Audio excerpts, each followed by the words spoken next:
فأنا ناصح لإخواني بالصدع بالحق تبيض وجوههم. السكوت في مسألة الحزبية يضرها، فاصدع بما تؤمر وأعرض عن المشركين. سلامي على دماج ورجالها والشيخ يحيى ودار العلم يا سعد بانيها. Bismillahirrahmanirrahim. Kita lanjutkan pembahasan dari Fadilatul Syekh Abdullah Al-Bassam rahimahullah. Ini akhir-akhir ya, akhir-akhir Umdatul Ahkam, yaitu dalam Kitabul Jihad. Qala wa awsa Abu Bakr As-Siddiq Yazid ibn Abi Sufyan. Abu Bakar As-Siddiq Abdullah bin Utsman bin Amir bin Amr Al-Qurashi At-Taimi radhiyallahu anhu memberikan wasiat kepada Yazid bin Abi Sufyan dari kalangan tabi'in. Baik, hina ba'asahu amiran. Tatkala beliau mengutuskan Yazid ini sebagai komander, ya komandan, ala rubu'in min arba'i Syam, untuk memimpin, untuk akhirnya apa berarti? Untuk menyerang salah satu bagian dari bagian-bagian negeri Syam itu. Syam ditaklukkan di zaman Umar ibn Khattab. Abu Bakar apa? Berjihad memerangi wilayah Syam, wilayahnya Heraklius Romawi. Ini musika bi asyri khilal. Sesungguhnya aku benar-benar berwasiat kepadamu dengan 10 karakter, 10 permasalahan. Pertama, la taqtulu mar'ah. Jangan kalian membunuh wanita. Ini hukum asalnya. Kecuali kalau wanitanya ikut jadi tentara orang kafir dan memerangi kita, ya itu salah dia sendiri. Tapi hukum asalnya wanita tak boleh dibunuh. Yang kedua, wala sobiyan. Jangan membunuh anak-anak, membunuh anak kecil. Yang ketiga, wala kabiron haraman. Jangan juga membunuh orang yang sudah tua renta. Haram yaitu yang sudah pikun, sudah nyanyok. Yang keempat, wala taqta' syajaran musmira. Jangan engkau memotong pohon yang berbuah. Ya, ini masuk dalam penyia-nyiaan harta, jangan. Lebih baik apa? Dimanfaatkan, bukan malah dipotong-potong. Kecuali seperti yang menjadi ijtihad Nabi dan para sahabat untuk biar orang kafir itu melemah, maka sebagian kebun itu dibakar di dalam peristiwa perang Bani Nadir itu. Perang lawan orang Yahudi. Yang kelima, wala tukharrib amiran. Jangan engkau merobohkan bangunan. Ya, lebih baik dimanfaatkan, bukan disia-siakan bangunan itu, rumah ke istana atau apa, manfaatkan. Kecuali apabila tak mampu dihancurkan, tak mampu musuh dikalahkan kecuali dengan cara meruntuhkan istana itu misalkan. Nah, ini kembali ke ijtihad. Tapi hukum asalnya jangan merusak barang-barang yang bermanfaat, itu hukum asalnya. Yang keenam, wala ta'qiran nasyah. Jangan engkau membunuh kambing. Ta'qir yaitu apa? Membunuh. Kalau menyembelih untuk dimakan ini tak masalah, biasa makruf. Tapi ta'qiran yaitu asal membunuh saja tanpa ada tujuan yang benar. Nah, jangan berbuat yang sia-sia macam itu, menyia-nyiakan harta. Yang ketujuh, wala ba'iran. Jangan juga membunuh unta illa 5 kali, kecuali untuk memakannya. Kalau memang untuk dimakan itu baik, karena mereka makhluk Allah diciptakan untuk kemaslahatan. Jangan malah disia-siakan macam itu, disia-siakan untuk dibunuh. Mungkin untuk latihan tembak, latihan memanah, tak boleh. Tapi dimanfaatkan baik-baik. Adapun dulu waktu di Damas, orang Syiah memang perusak mereka itu. Lembu yang tak salah apa-apa dan tak perlu ditembak, malah ditembak, dibunuh. Ini penyia-nyiaan harta orang jahat. Wala, yang ke-8, wala taghriqanna nakhlan wala tahribhu. Jangan sekali-kali engkau menenggelamkan pohon kurma dan jangan pula engkau membakarnya. Intinya jangan disia-siakan. Ini nikmat, ada pohon kurma, buah-buahannya. Mungkin sebagian kita makan, sebagian kita buat minuman. minuman jus, bukan minuman yang khamar ya, atau mungkin dijual dan seterusnya, banyak manfaat. Yang ke-9, wala tughallil, wala taghlul, yaitu jangan korupsi. Dapat ghanimah banyak, tahu-tahu disembunyikan sendiri, tak boleh. Tetapi dikumpulkan dulu baru dibagi sesuai dengan yang disyariatkan. Jangan malah korupsi. Yang ke-10, wala tajbun, jangan engkau takut, yaitu jangan engkau menjadi penakut. Hidup mati di tangan Allah, cepat atau lambat kita akan mati. Lebih baik mati sebagai pemberani fisabilillah daripada mati sebagai penakut. Penakut pun mati juga, maka lebih baik pemberani. Seperti yang disebutkan oleh Imam Abu Bakar At-Turtushi rahimahullah dalam kitab Sirajul Muluk, pelita untuk para raja.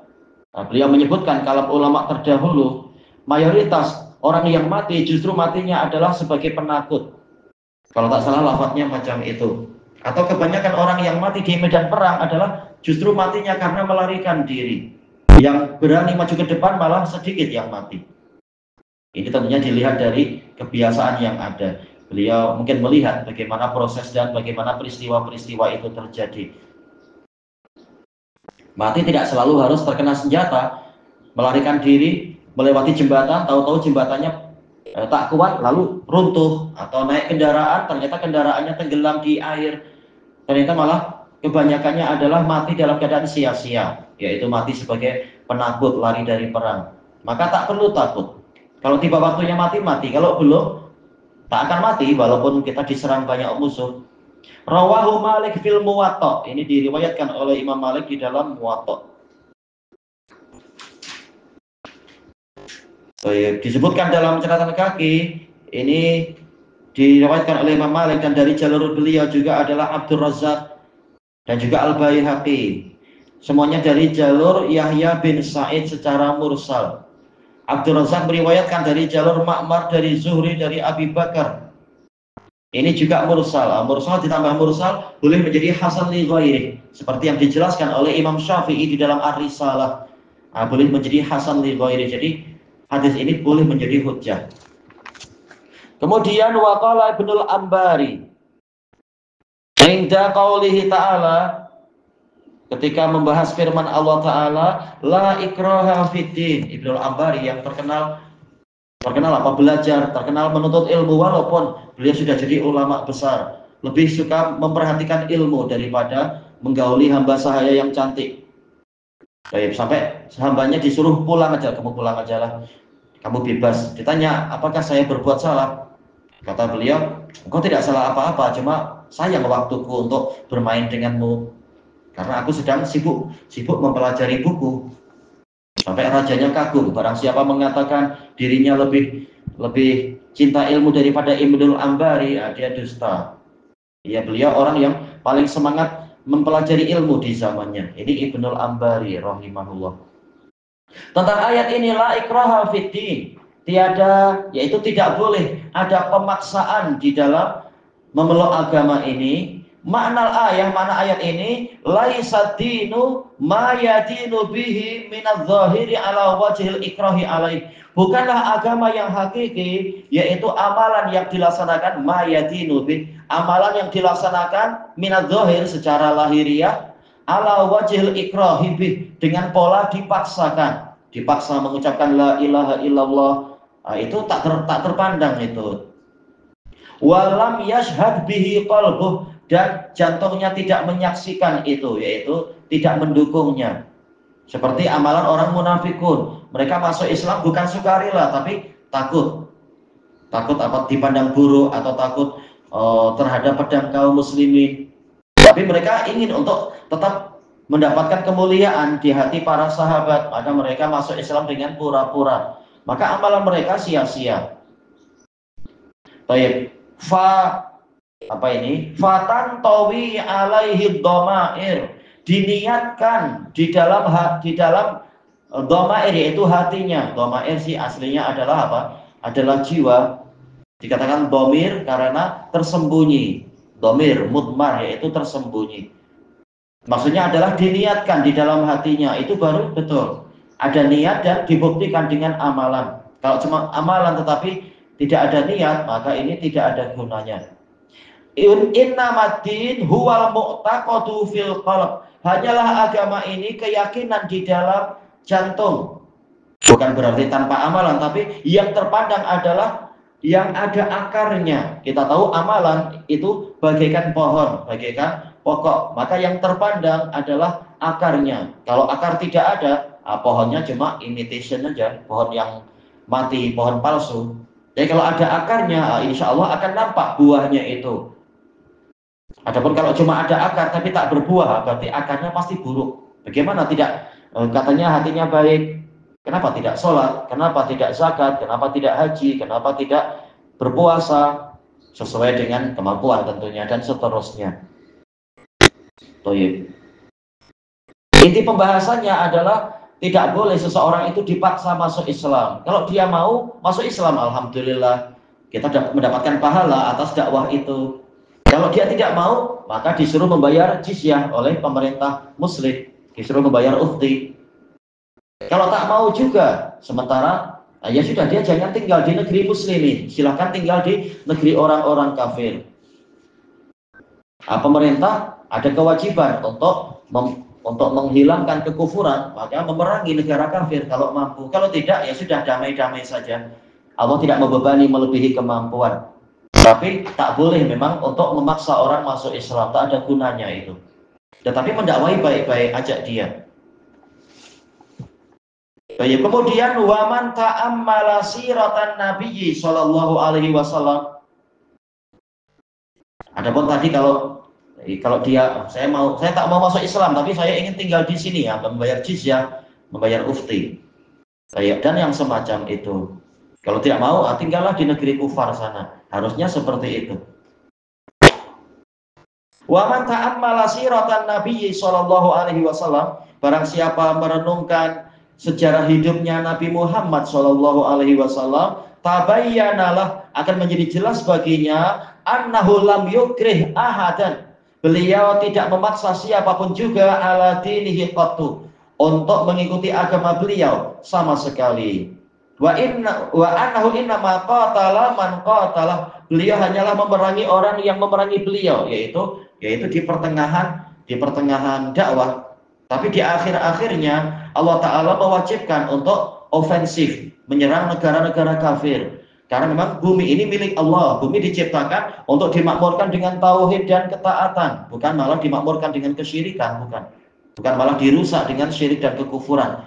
Makanya Allah mewajibkan Nabi dan para sahabat untuk berperang. Ya ayyuhalladzina amanu qatilul ladzina yalunakum minal kuffar wala yajidu fiikum ghilzah. Wahai orang-orang yang beriman, perangilah orang-orang kafir yang di sekeliling kalian, dan hendaknya mereka mendapati ada kekerasan dari kalian, agar mereka tidak seperti Amerika sekarang, ya, ingin ikut campur di berbagai negara muslimin.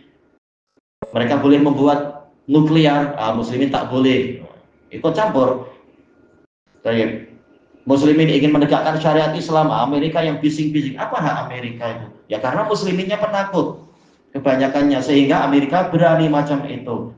Memang harus diperangi bagi yang mampu. Tapi pemerintah tidak mampu, ya sudah, damai-damai saja. Tapi janganlah kemudian menjadi boneka bagi Amerika.